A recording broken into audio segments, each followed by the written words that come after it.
Good morning, praise lord. బాగున్నారా? ఈ ఉదయకాలమున మిమ్మల్ని కలుసుకుంటానికి కృప చూపిన దేవునికి నిండు హృదయంతో వందనాలు తెలియజేస్తున్నాను. వాక్యంలోకి వెళ్దామా? మలాకి 4వ అధ్యాయము మనము చూస్తే 2వ వచనంలో ఈ మాట రాయబడి ఉంది.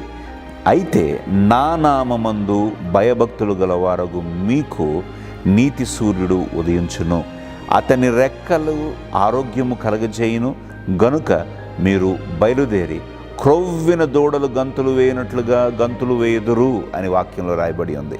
మన కొరకు నీతి సూర్యుడిగా యేసుక్రీస్తు ప్రభువు ఈ లోకంలో ఆయన జన్మించాడు. నీతి సూర్యుడిగా ఆయన ఉదయించి ఆయన రెక్కల చాటున ఏముంది అని అంటే ఆరోగ్యం ఉందంట. ప్రియులారా, ఆయన మనల్ని క్రొవ్విన దూడల వలె గంతులు వేయనట్లుగా చేస్తాడంట. ఇదిగో మనకు ఒక నూతన శక్తిని ఇవ్వటానికి ఆయన వచ్చాడు, ఒక నూతన బలాన్ని ఇవ్వటానికి ఆయన వచ్చాడు. నీతి సూర్యుడు మన కొరకు ఉదయించాడు. ఉదయాన్నే లేచి ఎండ కిందకు వెళితే ఆ సూర్య రశ్మి నీ మీద పడుతూ ఉంటుంటే నీ నిద్ర మొత్తంతో పోతూ ఉంటుంది.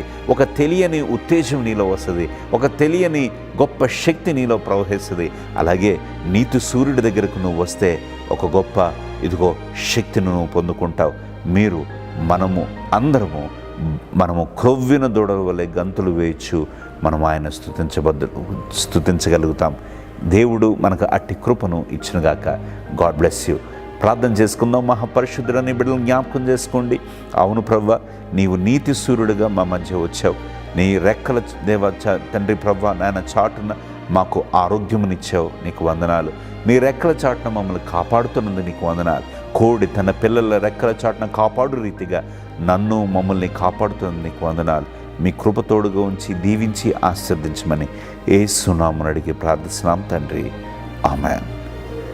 మీలో ఎవరన్నా ఈరోజు జన్మదినం కానీ వివాహ దినోత్సవం కానీ జరుపుకుంటున్నట్లయితే మీకు నా ప్రేమపూర్వక శుభాకాంక్షలు తెలియజేస్తున్నాను. God bless you. దేవుడు మిమ్మల్ని దీవించిన గాక. రేపు ఉదయం మరలా కలుసుకుందాం. Praise lord.